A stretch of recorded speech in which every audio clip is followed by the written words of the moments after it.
Hi guys, welcome to Hallowed Conversations Ke with Jambi. Karibuni sana. Yeah.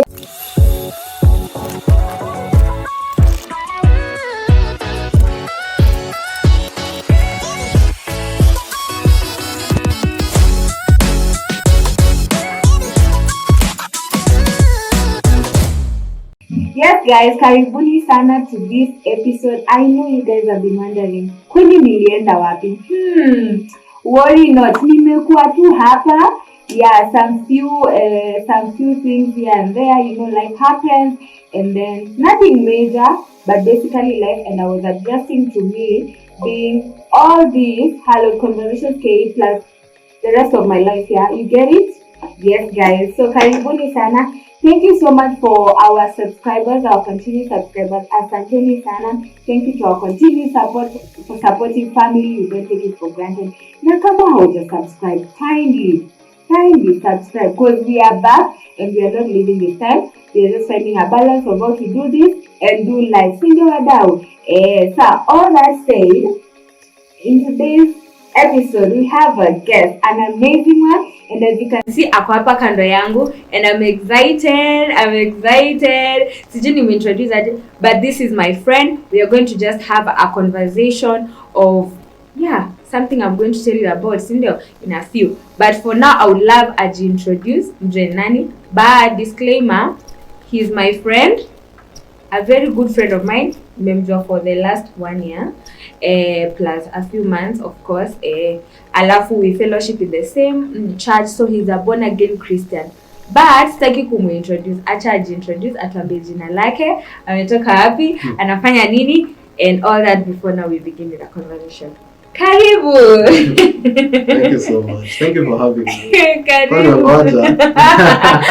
Ni vizuri kungoja. Hello guys, I am Mesha Coaching. I'm a lawyer by profession.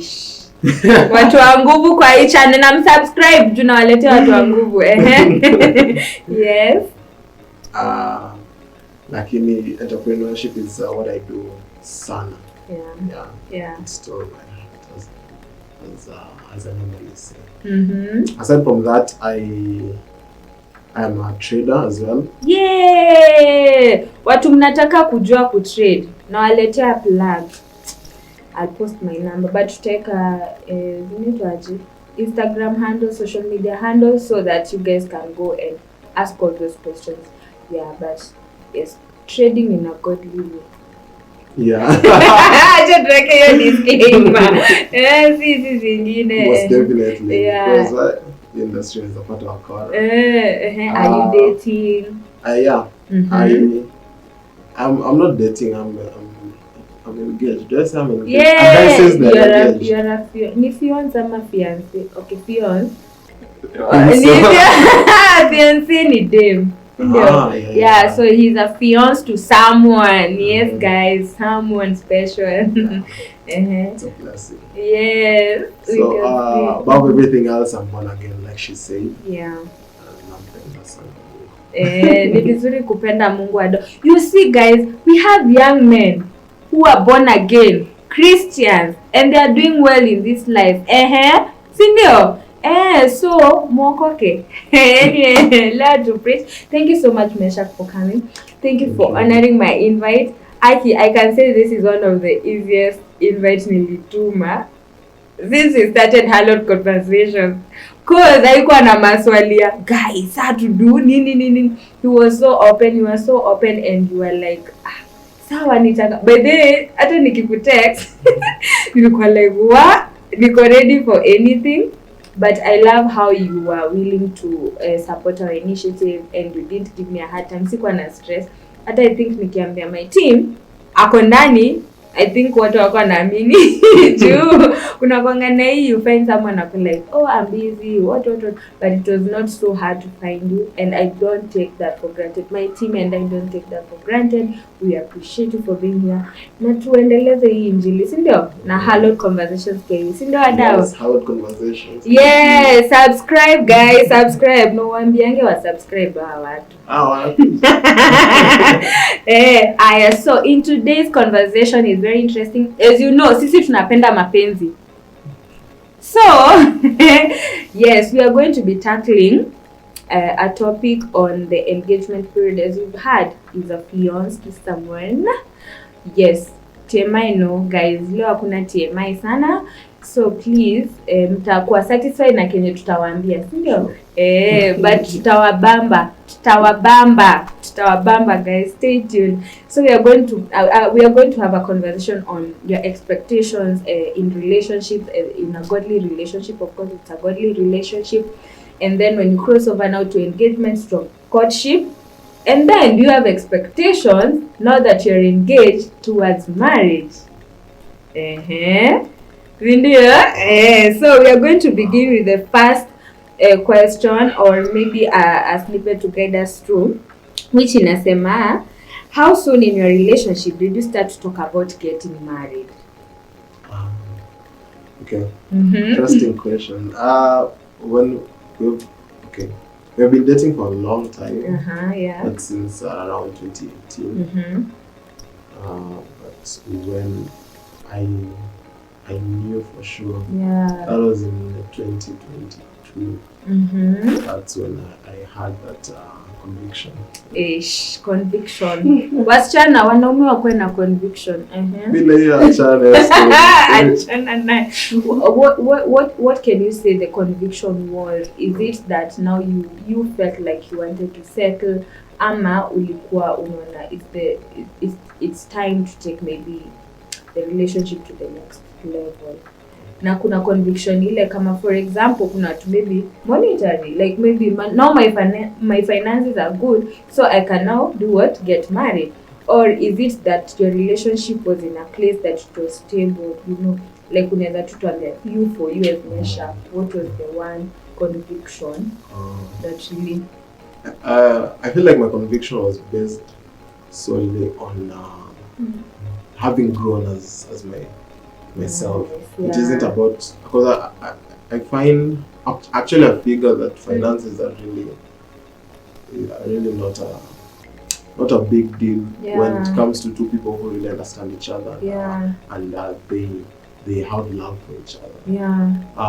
Mine was basically I'd gotten to a point where I felt like it's time that I become serious. Because I found someone special, yet I was still not.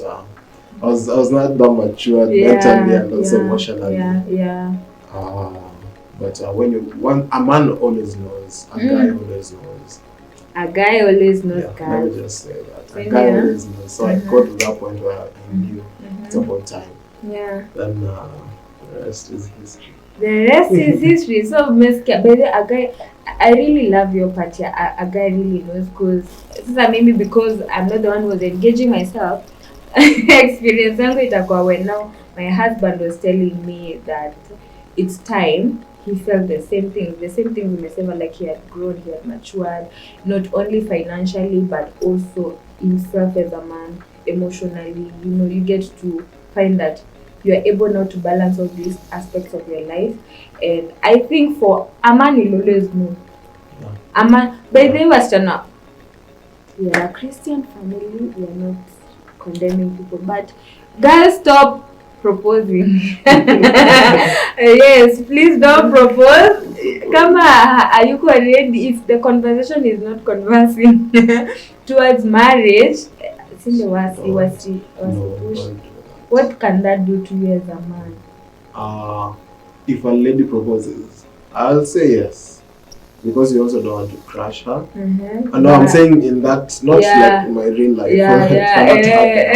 It cannot. Yeah, so a guy will say yes, and just not to crush the lady. However, I feel like it is more, how can I put this? It is just it is needed for that the guy is the one to make that initiative.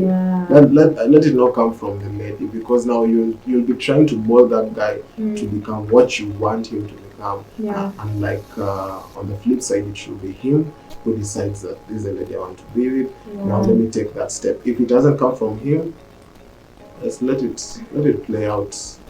Vile Mungu amepanga. Alafu pia I feel like even when we go back to the Bible, yes, we are a Christian channel. When we go back to the Bible, like even when God created Adam na akaacha call forth Eve even after he created Eve. So I don't know, maybe you have your own beliefs where a lady can propose, but I feel like when God ordained all this setup of marriage and family, after Adam alilala, the rib was taken away and Eve was created. It's not Eve who came and told Adam, "Hey, I'm Eve. I am the bone of your bones, the rib of your rib." No, the flesh of no. It was the other way. Adam called forth Eve. Nakamwambia, "You're the rib, my rib. I'm a bone of my." I don't know what men call it. But it was something to do that they call it is him. So it makes a lot of sense on the order of which God wanted it to be. Yeah, that's a really nice answer. And guys, what's your view? Like, do you feel you in your relationship, are you talking about getting married? Like, hata able to ambe mshai have your conversations with your better half? Yeah. I feel like it is a necessary topic to talk about, because if a guy doesn't touch on,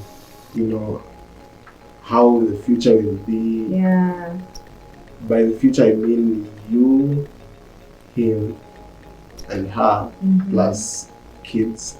God blesses you with children, while God blesses you with children, or even career-wise, then basically that guy or that lady hasn't seen this relationship going to that extent, graduating to maybe marriage. So as we had those conversations a lot of times, and not in like trying to flirt kind of way, like in a serious deep talk, where you just say what you see. That's really beautiful. And also, Ken, if maybe you're not yet having those conversations maybe with your partner, I think it's time you can start, and it's a way of gauging how is our relationship, like tuko happy, are we on the right track towards marriage, or there's a pause that we need maybe to put in order for us to get there. Okay. That said, so I am going to go to the next. Kindly hebu tuambieni hapo kwa comment section mkisubscribe bado. Ndio. Aya, from your understanding, or from our understanding, what is the purpose of marriage? What makes you want marriage? Marriage, first off, is biblical. And anything that God speaks highly of, that means His blessings are there. And no one would want to be out of the blessing. Everyone wants to be in the blessing. I feel like people who are already married, in a godly way, they are experiencing some certain exclusive, specified, tailor-made blessings for people in that institution. And I'm looking forward to that, because when you hang around, most of my friends are married. Like 90% of my friends are married. And when I hear them talk, or when I just look at their lives, you can tell truly the hand of God is on them and on their process. That's why I would love to definitely get married. Secondly, someone you love, you want to spend most of the time with them. You want to wake up next to them. You see, expectations, guys. Focus. You want to also be around them most of the time, because I assume this is your best friend. And time apart is hurting more than time together. So in marriage, of course, you guys share most of the time together, because you'd love to see what what you bring forth to the world are like kids and generations to come from you guys. You know, it is just it looks like an amazing place to be. It is an amazing place. Yes, takudanganya. Niambie nini? Sina maoni, but niko nayo. I will say for me, from my own understanding, what's the purpose of marriage? I think it's more what you say, God ordained, and basically kuna hizo vitu kama in time God wants us to continue raising a godly generation by bringing forth godly children. So at the end of the day, you find that basically it's God ordained, and if it's God ordained, it's God purposeful. So for me, what made me want marriage is basically to, I can't still have sex, but yes, do it in a godly way. In a godly way, and bring forth now a generation that is godly and everything, and also pursue purpose together, sort of things like that. I just wanted to have a best friend, someone to wake up to. Hey, but reality, you wake up to this because mmoja maybe anakanga mapema kushinda mwingine, so you're waking up together, maybe ni honeymoon. But in real life, one may be maybe an early riser, but there's the communion that comes with marriage that is so beautiful that I was looking forward to, and having this person the biggest story na the entire time kwa nyumba. Yeah, so basically I would say that was that is why I was looking forward to getting married. Mostly what you said, having a partner, someone new. And you said something important about you've said something about purpose. Yeah. What I've found out is when you have the right partner, you find that there's a way that God has meshed your purpose, and at the same time, though it might not be in the same direction, but you guys tend to bring the best out of each other. Exactly. The right person, and of course, plus the hand of God when you guys are already married. That's just there's no way you guys can go wrong. Yeah. And then two are better than one. I feel like in more than sleeping together and keeping each other warm, as the Bible has said it, I think also when you look at it in the perspective of purpose-wise, you guys pushing each other towards the same direction. Like if I know my husband loves this, I will try to cheer him on. If I like this, atanichewa. And I know even you guys, when in your courtship, you have experienced that where you guys are now moving in the same direction, you're cheering each other on, and all that. Yes, guys, give us your comments. What do you think? What are you looking forward to in marriage, and why do you think marriage is important in your own perspective and in your own way? Have also this conversation with your partner and get to know what they think. Sindio. Okay, yes, let's go to the next question, which was what informed your decision to propose at the time you did? How did you know the time was right? I think you would answer that slightly. Ebu tell us what your timing. How did you know? Acha ni propose to say, because unajua yes you have a partner, but unaweza sema acha ni propose after 1 year. But your time ilifika aje ukajua it's the time? Okay, I feel like timing inakuanga tu, it's a technical bit of doing things, but you, like I said earlier on starting, it gets to a point where and plus you guys joke about these things in your conversation. Me at these are casual proposals. And you find that nikama you guys have already done that. However, now the official way is what we put a date to it. And inapata sasa inaanza kudelay vitu. So mimi niliona and plus things didn't go as planned, but I knew I was ready. There's a way I wanted it to happen, but sasa nikasema I don't think I can wait anymore. Time was. Now there's no point of waiting. She's the one, and there are a couple of confirmations that you get as a Christian. So many confirmations that you just know there is no point of delaying. Okay, you want it to look a certain way. Let me do how people do it, or let me do how I think she would love. But after I think the right time is now.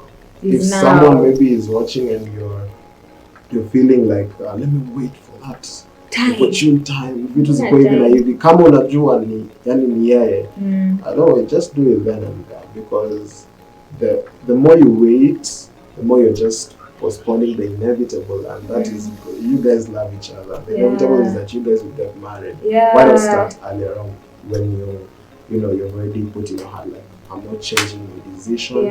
I'm sad about this lady or this guy. Let's do it. Yeah, and I think it's very interesting because you may find there are people who maybe date for 4 years and then they say now we get engaged. Others date for 6 months and get engaged. And I have a very interesting couple. One day, I'm going to be them. A very good friend of ours that it didn't take as much time as yet we may take. Is what 4 my years. No. They knew, like, from the like in kitu umekukiombe unaget, like as a Christian venye amesema kunako ka conviction, you will know, like hata kuna signs more that God will show you this is the person. It's only that sometimes we are afraid. I feel like we are like ama kuna hii new vita kasumba, but they call neuro guy najua watu watagugulwa kasumba. Mimi naitanga kasumba. I think ni irony. Ile si irony, kuna kasumba ya how things should be done.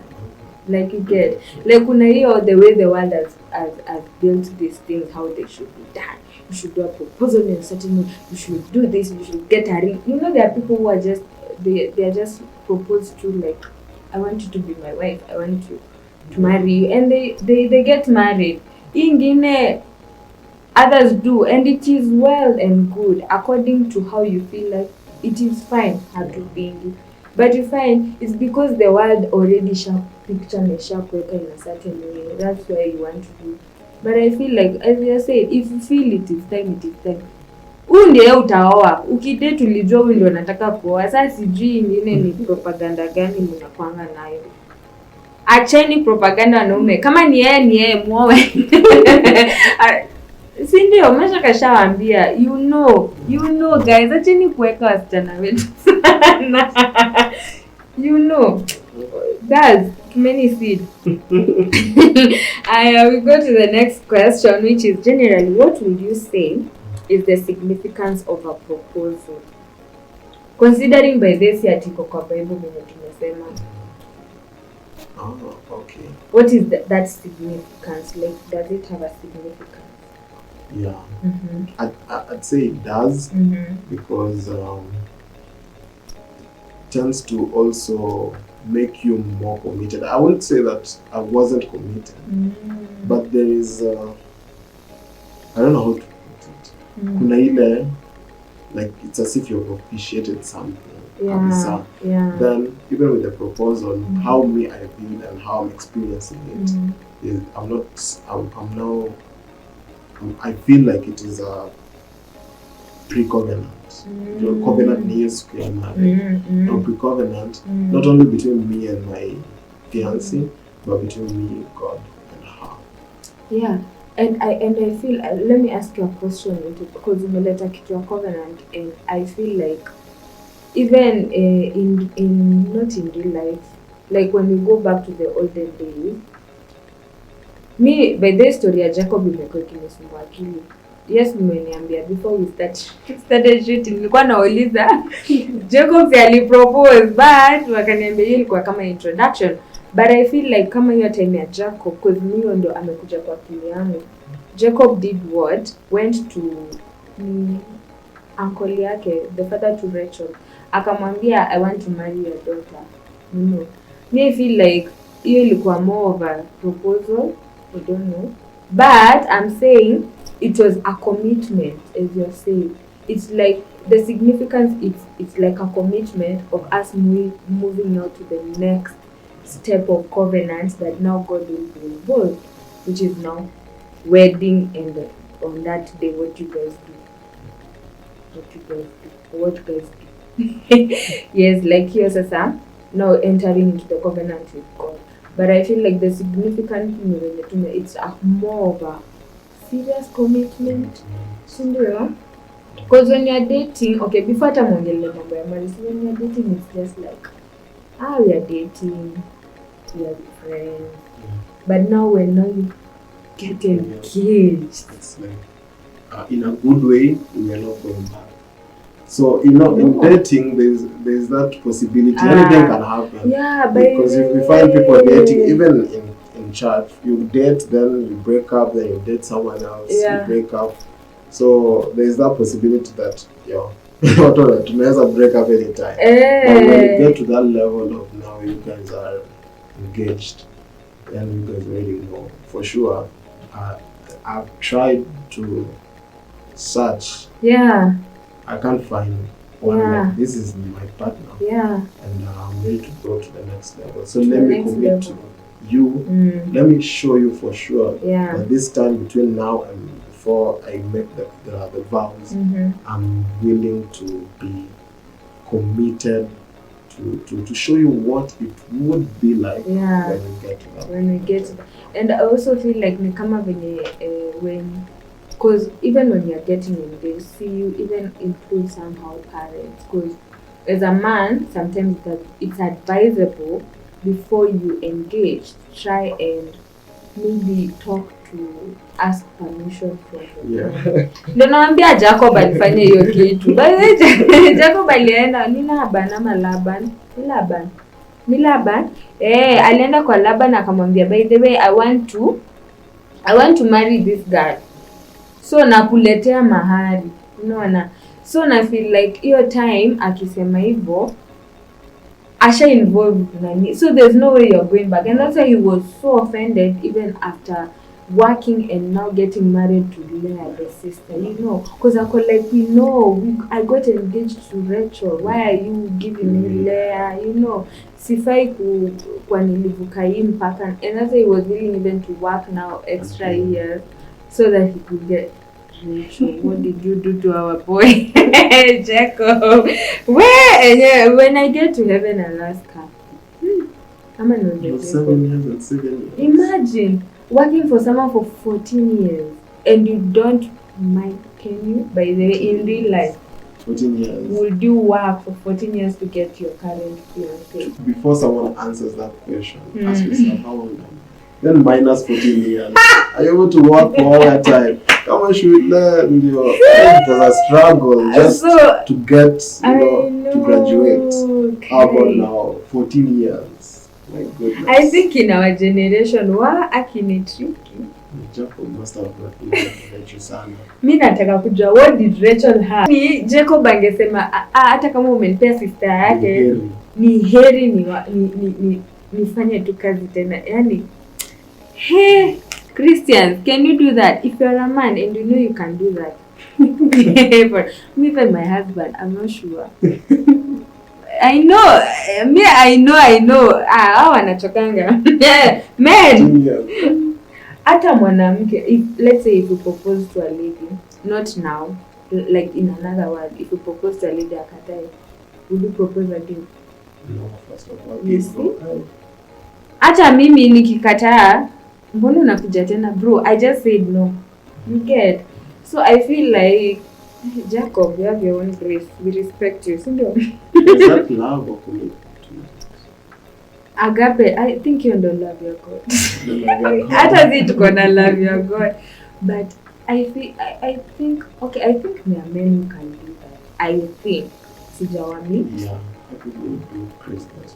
Yeah, because umesikia even people who would even, it's not good to break ties with your family. But tuseme kama familia yako hapendi the lady want to get married. See, they even, like, they leave their family and say, I will get married. Yeah. So I think people have, let's continue. That was really interesting. I love the fact that tumefikiria about Jacob in our real life, which is really interesting. What do you think, guys? Kindly, and if you have found this video ikiwa hapa and you have not subscribed, guys, kindly subscribe and help us grow as a channel so that we can reach so many people and grow together. Sindio? Subscribe, guys. Tafadhali aya. So we have like 2 questions remaining, then we wrap up. Generally, what would you say is the significance of not that one, in the season you've been engaged? What is the major difference? Like umenote, hii season 2 umekuwa engaged. Okay, the major difference that I've noticed is that the commitment level it has grown. Yeah. Like right now, just like we discussed before, we find that you guys, your thoughts, your plans, your words, everything is more oriented towards now, like, okay, we are married, this thing is happening. Yeah. In terms of when you guys discuss about your love for each other, your finances, your career, family, both on her side and your side, and also the one you're about to start, your beliefs, church, your friends, everything now is it's not random. It's how not we random. do it while dating. Like everything is very intentional. That's the word. Yeah, very intentional. Yeah, I can't add anything because actually what you're saying is really true. Like at when I got engaged, of course I'm married. When I got engaged, I felt like things were more serious. What? Nilikuwa na feel pressure. Guy! Nilikuwa na feel pressure. By the way, Istasema, I don't know if you'll be okay me saying it. But ilifika place even when we had a big disagreement ama tuna argue, una consider kutoka kwa engagement, uko like, bro, we better solve it first. We better cause kuna hiyo commitment yenye ni deep, like una feel commitment is more that it costs, like the cost is more. Sasa imagine saying marriage, it's more. Now when you get to marriage, it's more like unafikirianga mara mbili before useme hii kitu haitawaka. Cause sasa the commitment now is even involving God. Before engagement is involving maybe your friends, your pastors, and all those people will be officiating you towards your marriage. But sasa here in marriage, my friend, utaambia God nini? You better solve it. Ama mshuashuke asolve. Akusaidie juni yake, of course, at the end of the day. Yeah, so as we wrap up, we have our last question. So I would ask, what is your perspective on marriage as a Christian? As now, to what the world is saying, you as a Christian nation, of course you're born again, what is your perspective on marriage? As a Christian? Yeah. You touched on that while answering the previous question. The perspective on marriage as a Christian, I feel like right after you've made those vows, God is already involved. Yeah. So I'm not only accountable to her. Yeah. I'm accountable to God as well. We are not yet married. Yeah. But I've been studying, probably observing people already married. Yeah. So you can just see that I'm more answerable to just her. Now God is also involved. It's like a triangle, sort of a thing. Myself and God. And it can never be without any of these structures. So as Christians, I feel like God plays like a major role and is the distinctive element from other marriages. Yeah. And I love what you've said. Hey God, by the way, if we remove God from marriage, we don't have a marriage. Literally. Hiyo yako by the game. Because God is the center of marriage. Yeye ndio alianzisha hiki kitu, ndio alileta Adam and Eve and brought them together. The rest don't listen to it because it doesn't exist. So for me as a Christian, my perspective on marriage, itakuwa mostly is something that we ought not to just joke around, because you see it's involving God. I can't just joke around with how I deal with my husband, how I deal with things or submission, things like that. As a man now, when you get there, is things as a leader, as a priest, or you can't just joke with those people. Loving her as imagine as Christ. So it's something not just to play with, and people should take it very seriously. If you're in a godly relationship, if you're planning on getting married, I would say don't come and play with the marriage.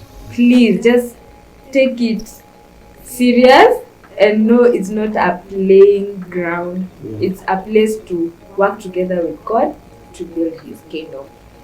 Yes. Do you have anything else you can add? Maybe a parting shot, even to your girl, maybe she'll watch. I don't know. Tell her something. So let's not mention Gina.